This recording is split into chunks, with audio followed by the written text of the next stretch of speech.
नमस्कार। प्रभात साक्षी न्यूज नाटक पर आप सभी का स्वागत है। अमेरिका का राष्ट्रपति पद दोबारा संभालने के बाद से डोनाल्ड ट्रंप जिस तरह सरकार के खर्चों को कम करने के लिए एक के बाद एक बड़े कदम उठा रहे हैं, उसी कड़ी में कुछ और कड़े कदम भी उठाए जा सकते हैं। बताया जा रहा है कि ट्रंप के सहयोगी उनको इस बात के लिए मनाने में सफल होते दिख रहे हैं कि अमेरिका को नाटो और यहां तक कि संयुक्त राष्ट्र, विश्व बैंक तथा IMF जैसे संस्थानों से भी बाहर निकल जाना चाहिए। हालांकि ट्रंप कोई भी फैसला करने से पहले तमाम मुद्दों पर विचार कर रहे हैं, लेकिन वह इस बात के प्रबल पक्षधर हैं कि उनकी ओर से चलाए गए मागा अभियान के तहत देश को उन गठबंधनों या संस्थाओं से बाहर आना चाहिए जो अमेरिकी हितों का ख्याल नहीं करते हैं। अमेरिकी अरबपति एलन मस्क, जिन्हें अमेरिका के सरकारी खजाने से हो रहे फिजूल खर्च को रोकने के लिए बनाए गए सरकारी दक्षता विभाग का प्रमुख बनाया गया है, उन्होंने सोशल मीडिया की जानी मानी हस्ती गुंथर ईगलमैन के उस सुझाव का समर्थन किया है जिन्होंने कहा था यह नाटो और संयुक्त राष्ट्र छोड़ने का समय है।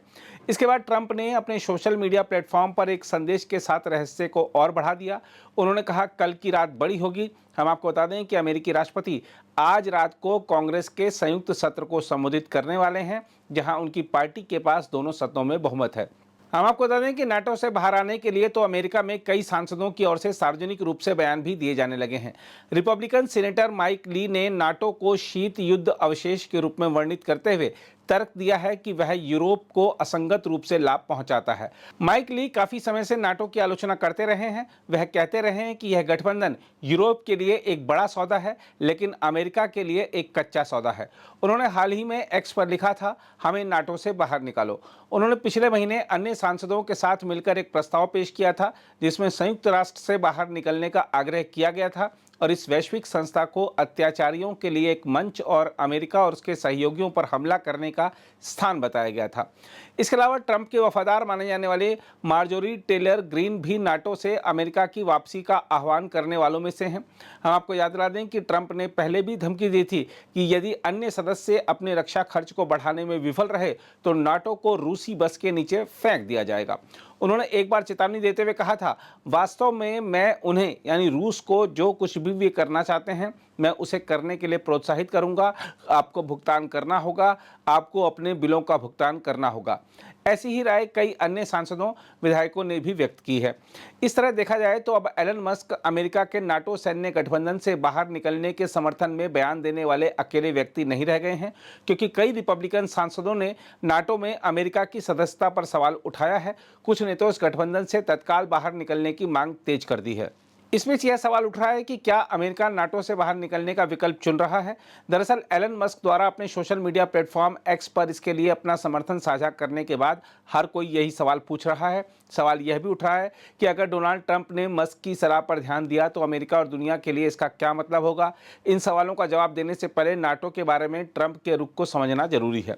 हम आपको बता दें कि अमेरिकी राष्ट्रपति डोनाल्ड ट्रंप इस सैन्य गठबंधन के आलोचक रहे हैं। जब वह पहली बार राष्ट्रपति पद के लिए चुनाव लड़े थे तब भी उन्होंने इस गठबंधन को अप्रचलित बताया था और अगस्त 2019 में तो उन्होंने यहां तक कहा था कि नाटो मर चुका है।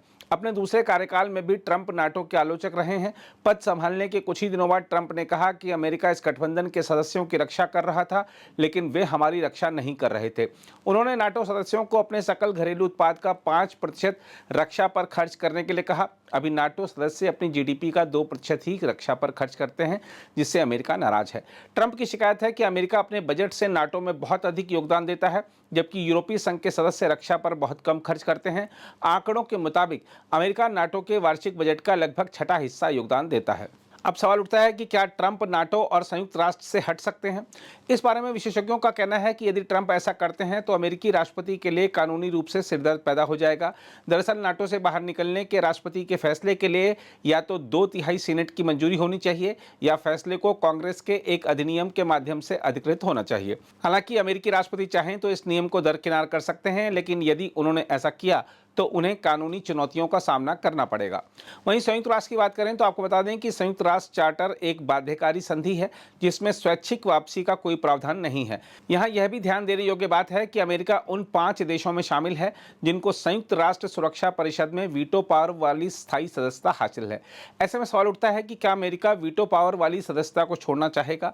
सवाल यह भी उठता है कि क्या सदस्यता छोड़ने के बाद यदि अमेरिका पुनः इस विश्व संस्था में लौटा तो उसे आसानी से स्थायी सदस्यता और वीटो शक्ति फिर से मिल पाएगी। हम आपको यह बता दें कि संयुक्त राष्ट्र के इतिहास पर नजर डालने से पता चलता है कि मलेशिया के सुरक्षा परिषद में चुने जाने के विरोध में 1965-66 तक संयुक्त राष्ट्र से हटने वाला इंडोनेशिया एकमात्र देश था। हालांकि वे 1966 में वापस आ गए थे। इसके अलावा यदि अमेरिका संयुक्त राष्ट्र से बाहर निकलता है तो इससे इस विश्व निकाय की फंडिंग पर भी असर पड़ेगा, क्योंकि अमेरिका ही इस संस्था का सबसे बड़ा योगदान करता है। साथ ही संयुक्त राष्ट्र से ट्रंप का हटना अमेरिका के उन सिद्धांतों को भी नष्ट कर देगा जिसके चलते अमेरिकी भूमि पर ही इस संस्था की स्थापना की गई थी। हम आपको यह भी बता दें कि ट्रंप प्रशासन पहले ही विश्व स्वास्थ्य संगठन यानी WHO से हट चुका है, जिसका असर वैश्विक स्वास्थ्य पर पड़ा है। इसके अलावा यदि अमेरिका नाटो और संयुक्त राष्ट्र से बाहर आ जाता है तो इसके प्रभाव स्वरूप यूरोप तुरंत संभावित रूसी हमले के निशाने पर आ जाएगा। इसके अलावा यूक्रेन के लिए रक्षा आपूर्ति पूरी तरह खत्म हो जाएगी और उसके समक्ष रूस के साथ संघर्ष विराम की स्थिति नहीं बल्कि आत्मसमर्पण की परिस्थिति होगी। इसके अलावा अमेरिका के नाटो छोड़ने की संभावना कई यूरोपीय देशों को अपने सैन्य संसाधनों पर बेशुमार खर्च बढ़ाने के लिए मजबूर कर देगी।